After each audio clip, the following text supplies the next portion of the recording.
chose. Je ne cherche aujourd'hui que des ingénieuses. Je ne cherche que des femmes aujourd'hui, ingénieurs. Tiens, ça c'est intéressant. Non, mais je vais être très pratique.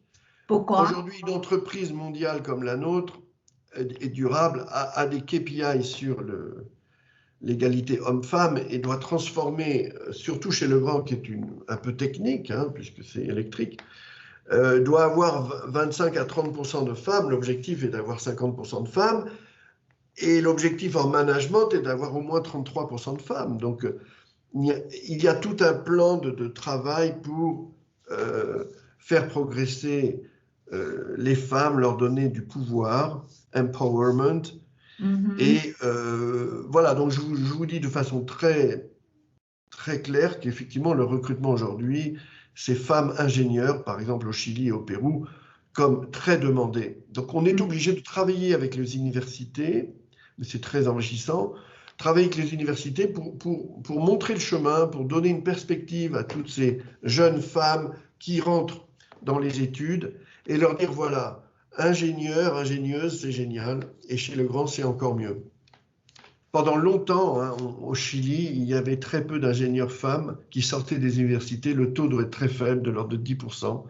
Bon, c'est en train de bouger un peu, mais nous, on doit se féminiser, et c'est ce qu'on fait. Est-ce que parfois, je voulais juste vous dire qu'on a eu beaucoup on a eu des Péruviennes, des Vénézuéliennes, des Colombiennes qui sont venues chez nous par manque, hein, d'ingénieurs sur le terrain au Chili. Donc là, c'était un peu votre question sur le pays lui-même, les cultures, les pratiques pour terminer. Bon, moi, je suis quand même partisan de dire que les valeurs humaines, elles sont partout les mêmes.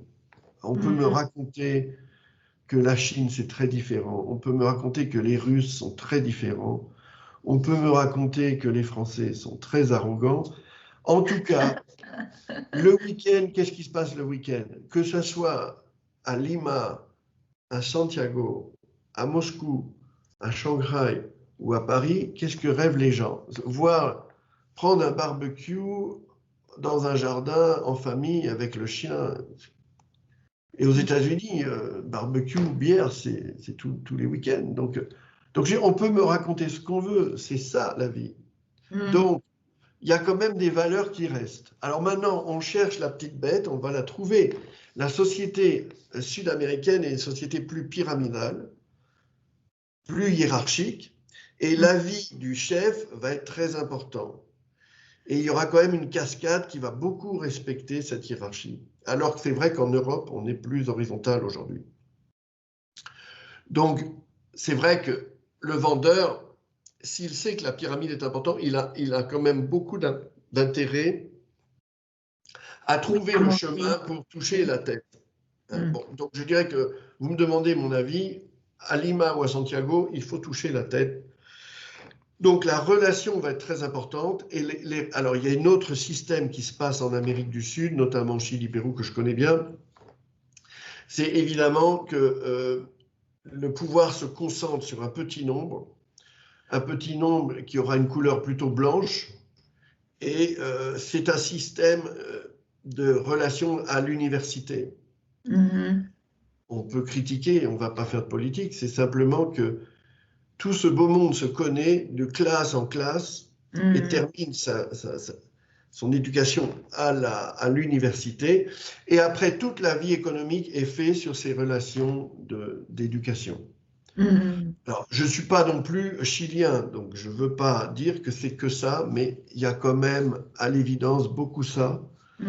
Mais ça me fait rire parce qu'en Chine, on disait pareil, le clan, alors la famille, le clan, la ville, la région, enfin c'est partout pareil. Vous pensez qu'à Grenoble, ils ne préfèrent pas Grenoble que Lyon. Enfin, je veux dire, bon, voilà. Et Lyon préfère Lyon que Grenoble. Donc, c'est partout pareil, ces histoires de relations, sauf que peut-être ici, c'est un peu plus fort.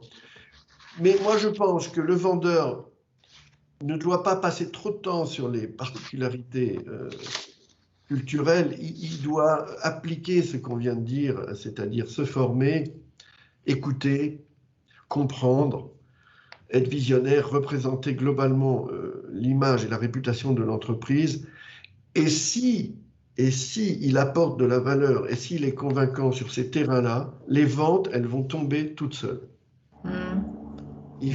Ça va tomber tout seul. Et donc le purpose, je finirai par le nouveau purpose, la raison d'être de Legrand. Oui. Legrand, il a un slogan, hein, c'est leader mondial de l'infrastructure électrique et digitale des bâtiments. Ok, ça c'est le métier. Mais Legrand vient d'ajouter depuis une année un proposito, un purpose, une raison d'être qui s'appelle Legrand Improving Lives. Donc Legrand améliore les vies. Comment? En transformant les espaces où les gens vivent, travaillent, se rencontrent, grâce à des solutions connectées, simples, innovantes et durables. Donc voilà, on veut rester simple, on veut apporter de la valeur, on veut apporter du plus, du confort, de la praticité, mais à tout le monde, l'utilisateur, le collaborateur, le client, le stakeholder.